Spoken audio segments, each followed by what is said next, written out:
Hi there, the purpose of this video is to show you a couple of independent cafes in Oban.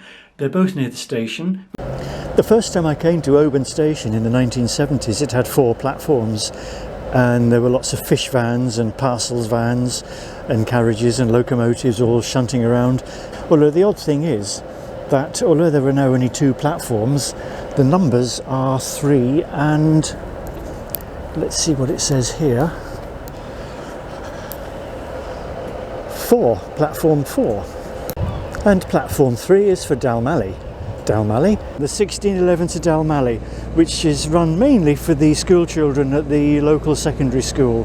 This is the morning train, a couple of minutes to 9 to Glasgow, and there's people patiently waiting for the boarding moment. Yes, train companies are getting more and more like airlines where you now have to wait for permission to board. I don't quite understand it. The train sits there are people waiting, but for some reason you're not allowed to board because they like to keep you waiting in the rain.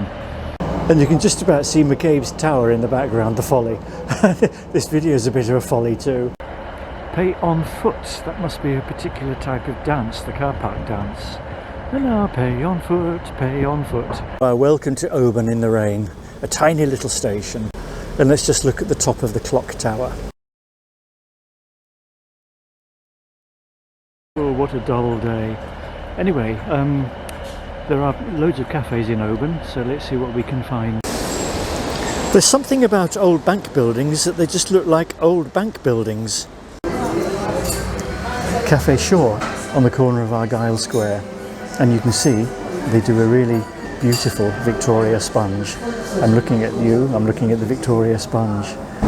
And Victoria sponge was so called because Queen Victoria liked a piece of sponge cake with her afternoon tea, and she devised this idea of having it with cream and with raspberry jam. The Cafe Shore is run by 2 ladies called Tina and Morven, and I've spoken to Morven, and their background is that they took the lease on this property just over a year ago, I think, and they had previously worked as dinner ladies in the kitchen at schools, and they'd been talking for a long time about how they wanted to be their own bosses, running their own cafe and doing their own cooking. 1 piece of carrot cake left, it must be good. Yeah. And that's coffee and walnut, is it? Walnut, yeah. And you've got some various fruit slices.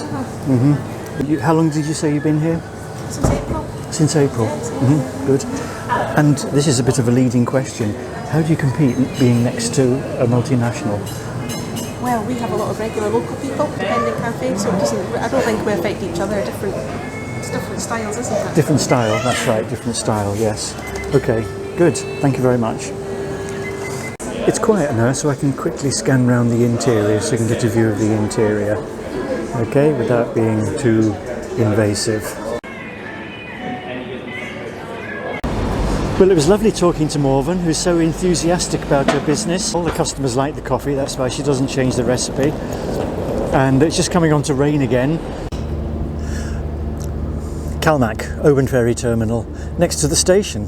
Very convenient. Hebridean Isles, very imaginative name for a ship that sails to, the Hebridean Isles. And the jaw is wide open, waiting to swallow up some cars. Antellen Mullach, Isle of Mull. Keep clear of propeller, that's sound advice unless you want a really decent short back and sides. Well, it's 10 o'clock and the Mull ferry's about to go. If we're lucky we might hear the safety announcement. There she blows, just hoving into view. Mull is about 50 minutes from here. And we hope you enjoy your crossing. I was just getting ready to take the last picture when a guy with a noisy bike came past. He did apologise for getting in the way of the camera, but actually I told him it was the noise. And that's the bike that was making that awful racket. They've got a free advert for all that noise. Or lives in Oban. Trying to take a picture of that pigeon, but it keeps flying away and then coming back. Anyway, there's McCabe's tower for you. Let's go back to Argyle Square for a coffee. Yes, in a cafe. Roxie's, and it's on Argyle Square, and a lady passing by told me that Gossard's over the road is good as well. Sorry, Bossard's. And there's another one that's good. They're all good, she said, and all the girls are good too. So, all the cafes are good, all the girls are good. Don't worry about the rain, you can stand under the canopy and look at the home baking. Okay, so Donna, maybe you could tell me your baking policy, how you decide what to bake. I bake about 10 cakes a day, and I just decide on what the public are ordering, and it's usually the most popular cakes. We tend to just do a different selection, and I try to make some up now and again, and there's a new one comes on, and then I get people stop and ask me for a certain cake. Oh, you do requests? Yeah, people will say, well, have you ever made the paradise slice for a while, or you haven't made the coconut caramel, or can I have the honeymoon slice?